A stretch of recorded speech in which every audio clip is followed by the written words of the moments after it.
Welcome to the Think Factory podcast. We got one question for you. What keeps you up at night?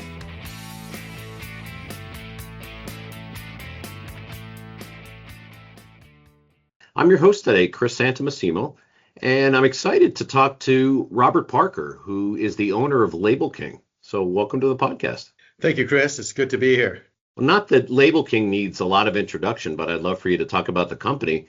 But the theme I think we're going to talk about today is how your success really is a function of creating a good company culture and really looking sort of internally at your team to create opportunities and the kind of culture that makes the company sing.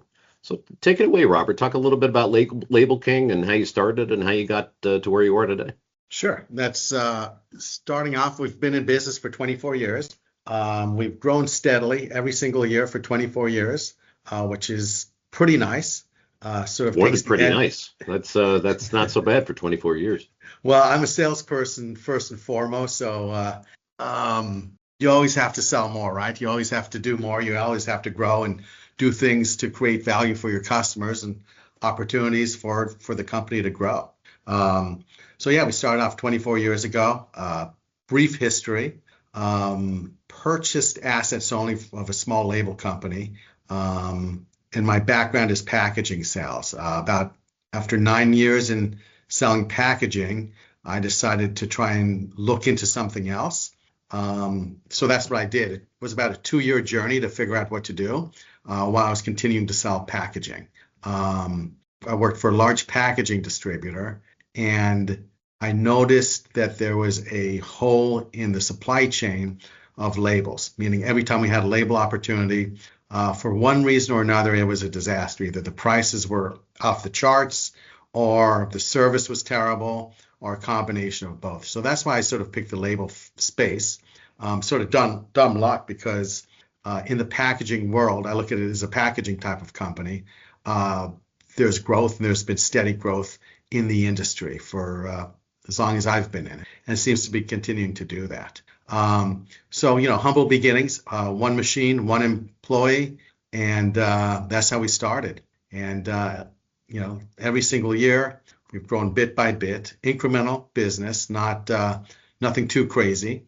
And we're continuing to do that. And we actually just added a location in Salt Lake City with a partner there named Adam Peak, who is the king of the mountains now.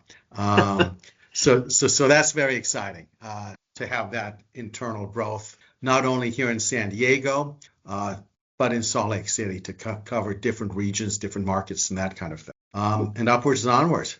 Well, you know what I love about the label business on the brand side or the psychological side, when you think about value for a product, the label is the first thing that the customer sees in many cases, right? So what you're doing on the label when it comes to consumer goods and things of that nature. Really, really important for brand value and brand recognition. But a lot of great technology in labels that's, I think, enabled the industry to grow with things like RFID labels and other things.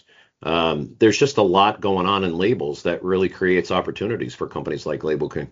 Yeah, it's interesting, the evolution, whether it is RFID, whether it's digital printing, which has been here for quite some time. When we started 24 years ago, people were asking me, are you getting into RFID? And the answer to that question was no. Really didn't know a whole lot what it was. I was just happy to be printing. But as the industry evolved, from a quality standpoint, the print quality when we started, was 4-color process was okay at best, and now it's fantastic. Digital print quality, okay, now it's fantastic. So even though, again, evolution, and this I think will sort of be a theme that I'll be talking about today, it has evolved slowly, but if you look back, it's fast. And I was having a conversation the other day, can digital printing get much faster and much better? I'm not sure, because as a baseline, what I've seen is consistency for the digital imaging, digital printing, and it's excellent. Speeds are good, not where Flexo is, but how much better can they get? And we don't know how much smaller can you make those dots. Right. And then that has to do with quality. And does it matter how much smaller you make those dots? Because the eye can only see so much. So that'll be interesting to see how the industry evolves with that. But then you have, like you mentioned, Chris, RFID, specific niche with that, and that's continuing to grow. Talking to the higher ups at Avery Dennison, who's the largest roll supplier in the world, they're very keen on RFID. Now, how deep is that penetration going to go?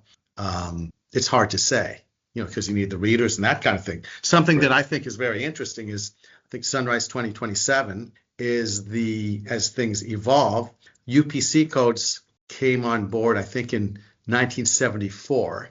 The first scan was on Wrigley's gum somewhere in Ohio. Okay. That code is going to be gone at the end of 2027. I don't know if you've heard about that at all. No, I haven't. Is that are we moving to QR codes or some other mechanism to replace the UPC? Exactly. It's QR codes. So the goal is by the end of 2027 for all the stores to be able to read the QR codes instead of UPC code. So as a brand owner, that's, I think, pretty fantastic, because right now you see a lot of brands, it's all about space, right? You have a lot of brands who, you have to have a UPC code and then they add a QR code for other information. Now they can combine them both, which will allow the stores to read them and also the customers to get it, 2D information out. So, that's going to be an interesting evolution where probably most labels are going to be going through some changes within the next 2 years. Sort of neat. May seem sudden, but it's a long time coming to have the same technology since 74. I mean, that's almost as old as I am. So that's a long time. Yeah, just, some of the bigger box stores, bigger supermarkets are not going to have any issues or problems, I'm sure. I kind of wonder, though, for, some of the small retailers, how quickly they're going to be able to adjust to be able to do that. Yeah. And I'm sure there's, I'm not involved in that scanning end of things, but obviously the goal will be to make it easy to read both and then just change over once that happens. So that'll be, I think, pretty big. There's not too many things that are the same as they were in 1974. That's for sure. So, sort of slow technology, but, slow changes. But again, gradual changes. And, once you look back in the rearview mirror, like, wow, that's quite a bit. I'm curious, what led to your thoughts about expanding into the Salt Lake area? Adam Peak, our partner there. Mm-hmm. Very unique opportunity. We hit off really well over Mountain West basketball, which is now going to the Pac-12. San Diego State, which is my former school, and his other school, which I won't don't want to give him any props on that. No free airtime for Adam. Exactly. But, we hit it off very well. And, he did some consulting work for us. And it's like, wow, this could work out pretty well. And so far, it's fantastic. We've been doing a lot of neat things there. And we'll do a whole lot more. I'm really excited for 2026, what it holds. Even though we're a quarter of the way through, we have some great business lined up and great expansion lined up. So that's just another thing going, and very exciting stuff. Well, Salt Lake City and the surrounding region is growing like gangbusters. So hopefully that's part of the formula too. Yeah, it's interesting. The Salt Lake City, that valley there, is the largest hub for HP indigos, I think, in the United States.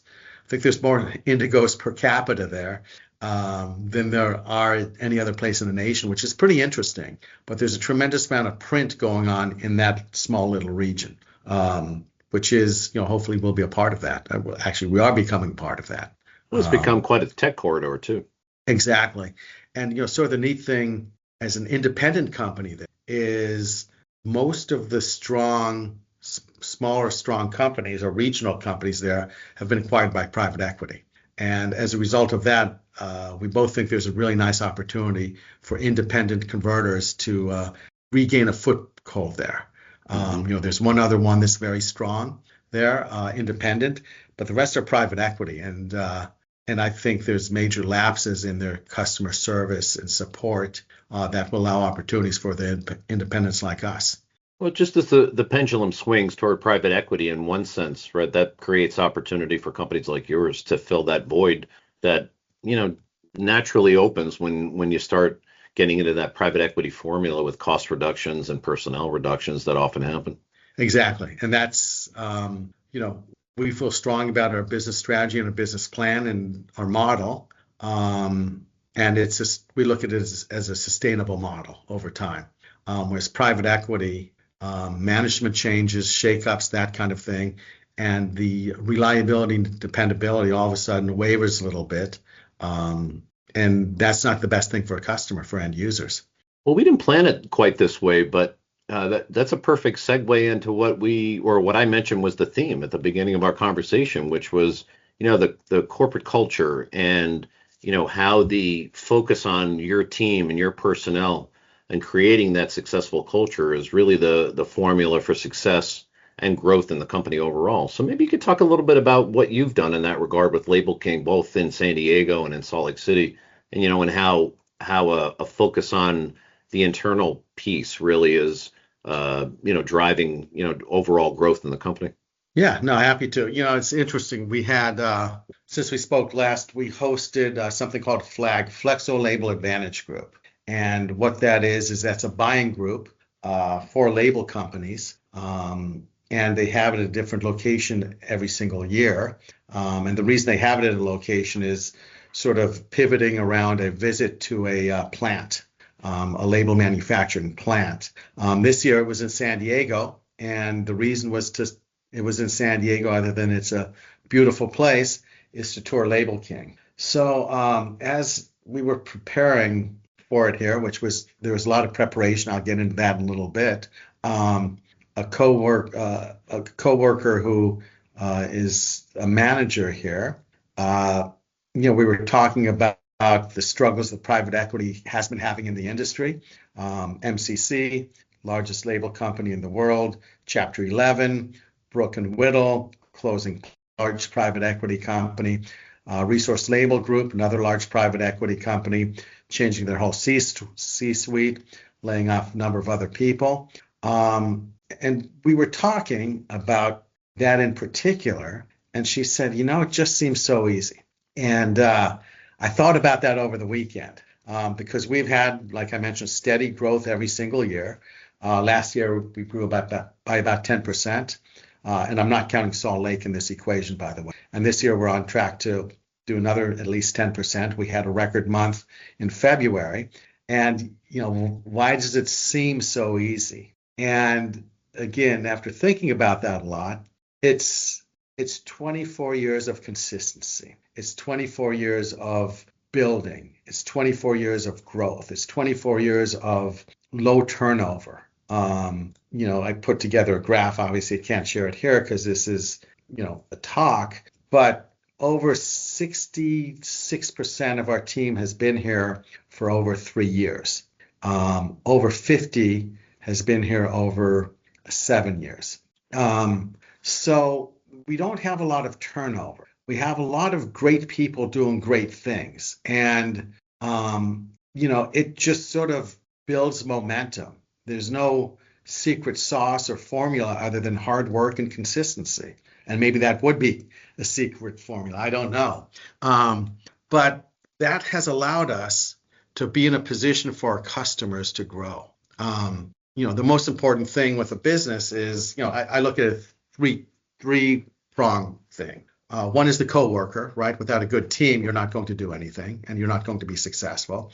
The other, the second one is the customer, right? We have to take care of the customers. And the third are our suppliers. Without good suppliers, we're not going to be successful, and no one is. So you need all three of those things working together.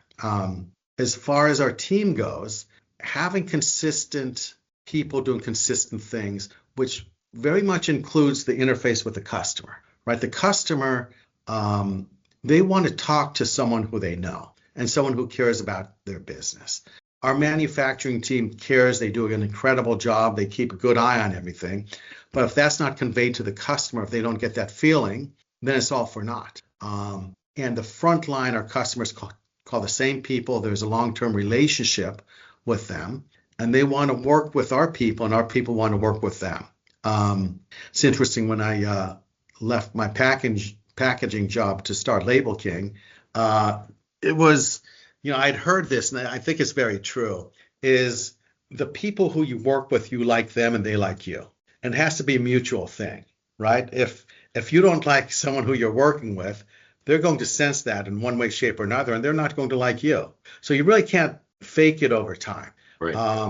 And the way it's worked for us, just by maybe dumb luck, is our customer service team, the matchups with the customers are really good. The consistency over time is real, and that creates growth for us and for our customers because, we're part of our customers' journey as well. What you mentioned is that's what people see, and our customers' products, we look at it as our products as well. And there's a lot of pride that we have, when you go into the store, when you see something out there that is one of our customers' products. Something that I do to sort of foster that is we have monthly safety meetings to talk about, the safety topic of the month, because there's nothing more important in business, in any kind of business, than the coworker safety. So, just simple reminders I think are really good on a monthly basis. Something else that we do in those safety meetings is we talk about the numbers, the goals that we have, and hopefully we'll hit bonuses. And finally, something that we do among numerous other things is we buy a product that we made the label for. And, it can be a beer. It can be some hot sauce. It can be a candle. There's so many different industries that we touch. But for someone to be able to take home to their family and say, you know what, we're part of this product. This product isn't what it is because of us. I think is a really good thing overall. And, we just started that a few years ago, and it's continuing to be popular. And we're going to do that tomorrow. Well, it takes the abstractness out of the customer relationship because you can touch and feel and be proud of what you produced. Absolutely. And to be able to share that with your family, I think is great because, kids don't know what their parents do. Right. They have an idea and they have this notion, however, whatever that may be, but they really don't know.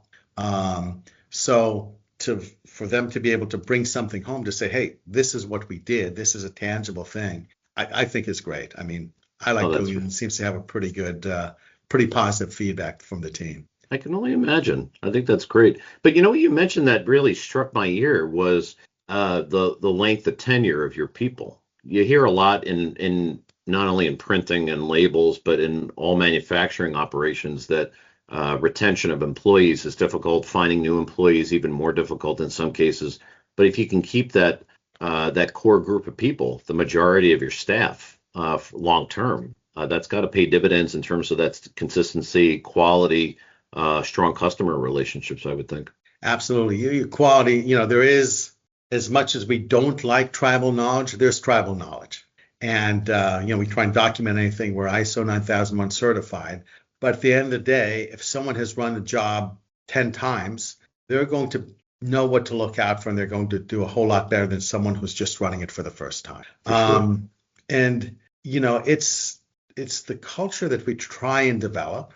And we try and be fair and consistent with people. Every day I walk the floor. We have a second shift. We're building a third shift. We have our second shift is amazing. On their own, they have potlucks every Thursday. It's they have a great time. They work hard, but they do an amazing job, both on the presses and in inspection and all the way through to, having a good time there. And, they just that sort of evolved on its own. But, a number of people say, yes, second shift is really fun. And hopefully we'll have that same vibe on the third shift. But it's also entrusting people who are skilled and can sort of lead, maybe not even officially, but by example. And, recognition. Everyone wants to feel that they're part of something successful. And fortunately, we've been successful. So I think there's a lot of pride in what we're doing, across the board. And it's hard to pin down, it just sort of evolves. But, we have our second shift is excellent. Our first shift is amazing. And I think our third shift is going to be fantastic as well. But it's the building blocks, and it's a long journey, a long process without doing anything radical and too fast. I mean, right now we're developing the third shift, so we're getting the key players trained on what they're going to be doing. I'm hoping in about a month and a half, we'll have the third shift going, which is going to increase our capacity, which will be great. And I think there's also respect mutually on how you treat the machinery. So the second shift isn't leaving a bunch of stuff for the first shift or vice versa. I think there's a good handoff that we have from first to second shift. So there is sort of that cross accountability. If something is left sort of awry, there's that short-term accountability and it gets straightened out. So we've been very fortunate in the people who we have, I think. But I think, you mentioned two really important things, that tribal knowledge really, no matter how much you automate and document, tribal knowledge is still there and it's still important. But it feeds into that idea of pride and recognition, because the people that are conveying that tribal knowledge and experience to other people, whether they have a manager title or not, are essentially supervising and managing and mentoring and sharing the knowledge and sharing the experiences that they've had. And that just, in my mind, if you were to document it or diagram it, you'd see this circular diagram where it all sort of feeds itself together and creates a cohesive team. Yeah, and that's really important. We've had coworkers come in mostly for a short period of time who really haven't fit in too well, whether it's attitude or whatever it may be. And we try and, we want people to be able to work together. And we also have had a lot of people work their way up through the organization. For example, our production manager started, I think, 22 years ago. Entry-level rewinder, which is an inspector, did a good job on that. At the time, I was offering a pay increase if you took a class at Fullerton Junior College on flexographic printing. Geographically, it's about 2 hours away. I'd pay for the gas, I'd pay for the class, wouldn't pay the time. But at the end of the day, if they completed that, then I would give them a pay increase. Our production manager did that and has grown with the company steadily. So he's worked his way through. So he's now our production manager. I think there's a lot of respect for what he does and how he's done it. And we always try and bring people up through the organization when there's opportunities. Because not everyone, but a lot of people want more responsibilities and to grow. And I think that's a really good thing. Another thing that we've provided from an opportunity standpoint is newer machinery. Through our evolution, we started with used presses, small used presses that we were able to afford. As we've gotten more business and decided to take the risks, we added more machinery and better machinery.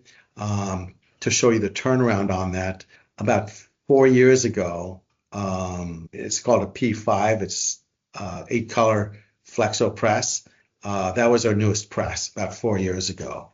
Now it's our oldest press. So we've turned over machinery big time to increase our capacity. But people like to work with new machines. There's a lot of pride in there, and people want to get on this new machine, which is great because that means they want to grow. So that's worked out, I think, really nice, because to be able to work on an older machine and then work on a brand new press is pretty cool. It's just like driving a new car versus an old car. If you have a chance to drive a new car, you're going to want to drive a new car, and that's what we've had. So that's been a nice, for retention, for growth, and for people to feel good about what they're doing. And boy, we take really good care of those new presses as well. So that's great. Well, it goes back to the pride issue, but would you say that providing people opportunities to advance and grow is part of that formula? Absolutely. Yeah. I mean, first off, people want to be treated with respect, and people want consistency. People don't want to come into work and worry about an overbearing boss, worry about getting in trouble, worry about getting lectured, chewed out, that kind of thing. We don't, and I'm still not sure how I feel about this, but this is the way we are right now. We don't track our pressmen's productivity. Okay. Wow. And They keep logs, but at the end of the day, we don't keep an eagle eye on that because management, our production manager is on the floor working with them, and if you push that productivity, you can suffer in quality. And how do you balance that? And I'd much rather run a job at 200 feet a minute and have that job have no problems and a good product going out the door than run 300 feet a minute and have problems. Because once that product goes out the door, you can't do anything about it. And we have inspection steps internally that will hopefully catch that, but putting things back on the press and to try and increase speeds uncomfortably, we don't want to do that. With that said, our sales per coworker is very high, so we're putting a lot out. Maybe if we'd be struggling, then we may look at that a little bit different. But I look at label printing and as a craft. There's still a lot of craftsmanship involved in it, and to push speeds on a craft, the concern would be quality. And we want to have a quality product out there, as do our customers.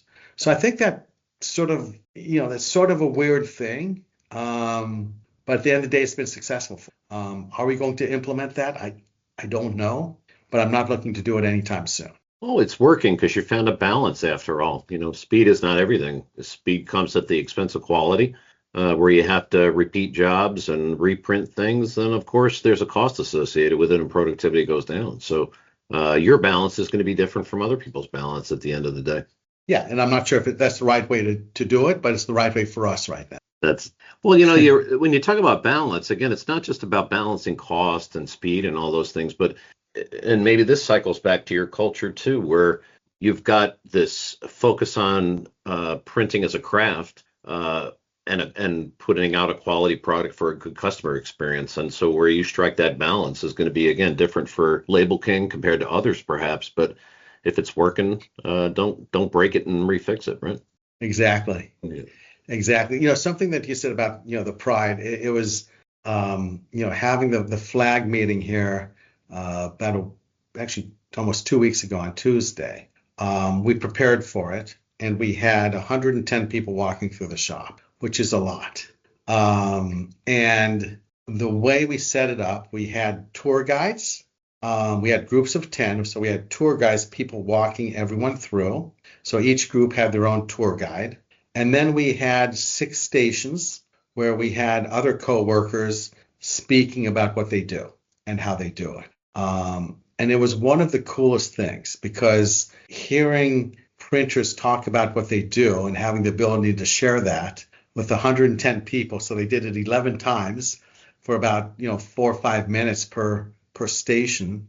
Was really neat to hear the individuality and the pride that people take in the job that they do, and their ability to share that, because that's something that's pretty unique to be able to do.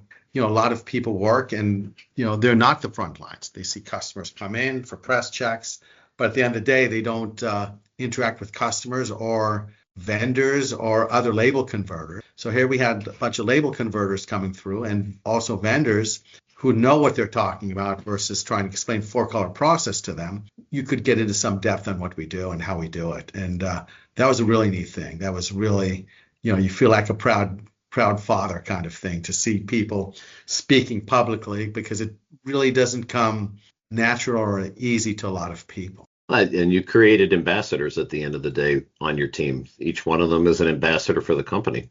So that's pretty cool, especially in a production environment. As you say, a lot of those folks interact with their coworkers, but not so much with outside parties. For them to become ambassadors for that event is pretty special.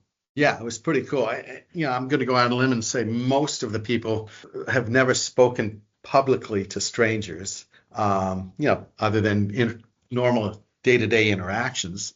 But they all know a heck of a lot more about what they do than I do, because I can't run that digital press. I can't mix the ink and so on and so forth. So it was really cool to watch that and to see how people grew with that. That's great. In closing, Robert, Maybe you could just share some of your thoughts about what lies ahead, either this year into 2027, and what you think Label King's, or how you think Label King is going to be a part of that. Oh boy, looking in the future. Well, I'm very optimistic about Label King. The changes are coming industry-wide, economically, that kind of thing. Received a number of major price increase letters last week. I think, in a general sense, I think private equity will continue to stumble in our world. I think that's going to create opportunities for smaller privately held companies like Label King and others to grow, specifically internally Label King. Right now in San Diego, we have a full battery of machines poised for growth. We got our latest one about a month and a half ago. So adding the third shift will be able to increase our capacity tremendously. I think that we'll have continued 10% growth in San Diego. I think Salt Lake will be through the roof. We have some large deals that we're working on that will hopefully come to fruition. And the question is, how are we going to grow there? And right now, we really don't know. I mean, we have Flexa, we have digital, probably both will grow there. And we have a lot of room for growth there. And then tying the two plants together to do, okay, what's the best thing for our customer, which is the number one thing, because if you do that, then you're going to be successful if you have what their wants and needs are first and foremost. So I'm very optimistic on Label King, and I'm very optimistic on private companies doing better and better, because I think private equity can be sort of a hot potato. Is you can only flip so many times until it's diluted, and you can only do certain improvements so many times. And once all the improvements are done, then it has to be growth, whether it's organic or whether it's add-ons. But I think they're going to be having a lot of challenges in the future, which gives opportunities to the smaller guys like us. Yeah, maybe that private equity factor sterilizes some of the factors that you've talked about, namely the artistic or artisanal side of what you do, and and that pride as a result of longevity that you see. Yeah, that's a good point. I think there's going to be, look, if you're a press operator or a private equity company buys your company, you don't know your future. If you're a middle manager, if wherever you are, you really don't know your future and how things are going to change. And that's the beauty of independence, and also independence that's stable. And that's what we try and maintain and grow on here, is stability. And that benefits everyone. Well, that's a great way to close out a really interesting conversation, Robert. Stability and really just moving forward in an organized way with culture first. So if we had to sum it up, I think that'd be a good way to put it. That sounds like a great, even AI summary. That's amazing. Well, Robert, I've really enjoyed chatting with you today, and I feel like we could probably go on all afternoon, but great episode of the Think Factory podcast. And thank you so much for sharing your insight, and wish you continued success at Label King. Absolutely, Chris. Thank you. It was a pleasure. Pleasure was mine. I really appreciate it. It's always good to think about things and talk about things. Fantastic. Well, again, this has been Robert Parker, who's the owner of Label King in San Diego and Salt Lake City.